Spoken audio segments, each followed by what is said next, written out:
করছিলেন, আচ্ছা, হে আল্লাহ, আপনি যখন খুশি থাকেন তখন কি করেন? তো জবাবে আল্লাহ তাআলা বলেছিলেন যে আমি যখন খুশি থাকি তখন বৃষ্টি দেই। তো একটা জিনিস সবাই ভাববেন যে বৃষ্টি কিন্তু একটা আল্লাহর বড় নিয়ামত।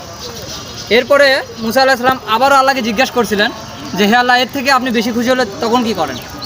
তখন আল্লাহ তাআলা আবারও উত্তরে বলেছিলেন যে আমি যখন এর থেকে বেশি খুশি থাকি তখন হচ্ছে যে আমি আমার বান্দাদের বাসায় আত্মীয় স্বজন পাঠাই দিই।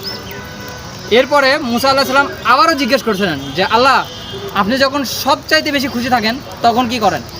তো তখন জবাবে আল্লাহ তাআলা বলছিলেন আমি যখন সবচাইতে বেশি খুশি থাকি তখন আমার বান্দাদের ঘরে কন্যা সন্তান পাঠাই দিই। তো এই হাদিসটি আমি আমাদের বগুড়া জেলার বিমানবন্দর এলাকার যে মসজিদটা আছে, মানে বিমানবন্দরের ভিতরে, সেখানে শুনছি এবং নিজে গুগলে আবার এটা ঘেটে ঘুটে দেখছিলাম এবং বাস্তব হাদিস এটা। আমার কাছে তখন থেকে মনে হয় যে বৃষ্টি একটা আল্লাহর